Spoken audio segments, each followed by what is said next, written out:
வணக்கம் நண்பர்களே. நம்மள 99 பேர் ஒரு பெரிய தப்பு பண்ணிட்டு இருக்கோம். அது என்னன்னா, நம்ம ப்ரோபயோட்டிக்னு சொல்லிட்டு தயிர், மோரை தான் தேடி தேடி சாப்பிட்டுட்டு இருக்கோம் இவ்வளோ நாளா. நம்ம வயித்துல நல்ல பாக்டீரியா வளர்றதுக்கு ப்ரீபயோட்டிக் உணவுகளை சாப்பிட்றதுக்கே நம்ம மறந்துடுறோம். அப்போ ப்ரீபயோட்டிக் உணவுனா என்ன? ப்ரோபயோட்டிக்ன்றது மரம்னா, ப்ரீபயோட்டிக்ன்றது அந்த மரத்துக்கு போடுற உரம். நம்ம வயித்துல இருக்கிற நல்ல பாக்டீரியாவுக்கு பேர் தான் ப்ரோபயோட்டிக். அதுக்கு கொடுக்குற உணவுக்கு பேர் தான் ப்ரீபயோட்டிக். இந்த வீடியோவில் நம்ம ஊரில் ஈஸியாக கிடைக்கிற ஆனால் பலருக்கும் தெரியாத டாப் 5 ப்ரீபயோட்டிக் உணவுகளை பற்றி தான் நம்ம இந்த வீடியோவில் பார்க்க போகிறோம். வீடியோவை கடைசி வரை பாருங்கள். ஏன்னா நான் 5ஆவதா சொல்லப்போகிற உணவு உலகத்திலே நம்பர் 1 உணவு அப்படின்னு ஆராய்ச்சிகளில் நிரூபிக்கப்பட்டிருக்கு.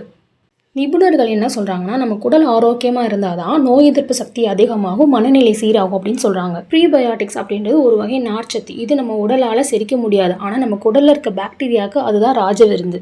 குடலில் இருக்கிற இந்த நல்ல பாக்டீரியாக்கள் இந்த உணவை சாப்பிட்டு ஷார்ட் செயின் ஃபேட்டி ஆசிட்ஸ் அப்படின்றத ஒன்று உருவாகும். இந்த ஃபேட்டி ஆசிட்ஸ் நம்ம உடம்பை இளமையாக வச்சுக்கிறதுக்கு உதவி பண்ணும்.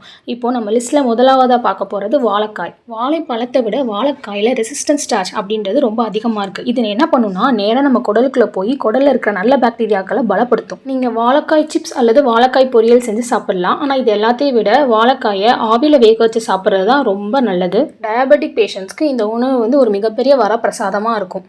அடுத்ததான் நம்ம லிஸ்ட்டில் 2வது இடத்துல இருக்கிறது பூண்டு. நம்ம கிச்சனில் ஈஸியாக கிடைக்கிற இந்த பூண்டில் இனுலின் அண்ட் SOS அப்படின்ற காம்பனண்ட் அதிகமாக இருக்குது. இந்த இனுலின் என்ன பண்ணுன்னா, கெட்ட பாக்டீரியாக்களை அழித்து நம்ம குடலில் இருக்கிற நல்ல பாக்டீரியாக்களை இன்க்ரீஸ் பண்ணும். இதோடு சேர்த்து உடம்புல இருக்கிற கெட்ட கொழுப்பை அழித்து நல்ல கொழுப்பை அதிகப்படுத்தும். அதே மாதிரி கால்சியம் அப்சார்ப்ஷனை இன்க்ரீஸ் பண்ணும். இந்த பூண்டில் இருக்கிற FOS அப்படின்ற காம்பனண்ட் என்ன பண்ணுன்னா, குடலில் இருக்கிற நல்ல பாக்டீரியாக்களுக்கு உணவு ரெடி பண்ணி தரும். இதனால நம்ம உடம்புல இருக்கிற நோய் எதிர்ப்பு சக்தி அதிகரிக்கும்.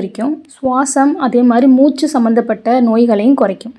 இந்த பூண்டை நீங்கள் வாரத்துக்கு 3லேருந்து 4 நாள் உங்கள் உணவில் சேர்த்துக்கிட்டிங்கன்னா ரொம்ப நல்லது. பூண்டு பால், பூண்டு ரசம், பூண்டு குழம்பு அந்த மாதிரி செஞ்சு உங்கள் உணவில் நீங்கள் சேர்த்துக்கலாம். இதில் ஒரு சின்ன டிப்ஸ் என்னென்னா, நீங்கள் பூண்டை கட் பண்ணி ஒரு 10 நிமிஷம் கழித்து அதுக்கப்புறம் நீங்கள் சமைங்க. அப்படின்னா தான் பூண்டில் இருக்கிற முழு சத்தும் உங்களுக்கு கிடைக்கும். முடிஞ்சால் காலையில் ஒரு பல்லு பூண்டு பச்சையாக சாப்பிடுங்க. இது உங்கள் உடம்புல பெரிய மாற்றத்தை உருவாக்கும்.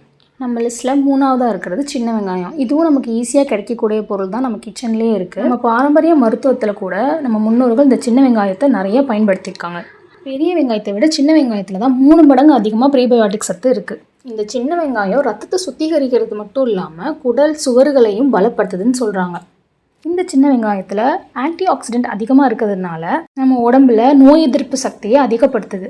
பெரிய வெங்காயத்தை விட சின்ன வெங்காயத்தை தினசரி உங்கள் சமையலில் அடிக்கடி சேர்த்துக்கோங்க. முக்கியமாக தயிர் சாதத்துக்கு கூட சின்ன வெங்காயத்தை பச்சையாக சேர்த்து சாப்பிட்டு பாருங்கள். உங்கள் குடல் உங்களுக்கு நன்றி சொல்லும். 4ஆவதாக நம்ம லிஸ்ட்டில் பார்க்க போகிறது ஓட்ஸ் மற்றும் தோல் நீக்கப்படாத தானியங்கள்.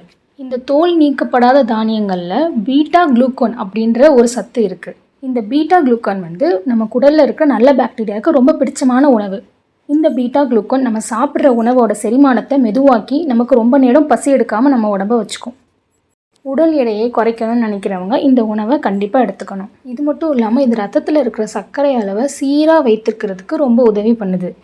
இதனாலே சர்க்கரை நோயாளிகளுக்கு இது சிறந்த காலை உணவுன்னே சொல்லலாம். 5ஆவதாக இப்போ நம்ம பார்க்க போகிறது பழைய சாதம், அதாவது கோல்ட் ரைஸ். கிராமங்களில் இதை நீராகாரம் அப்படின்னு சொல்லுவாங்க.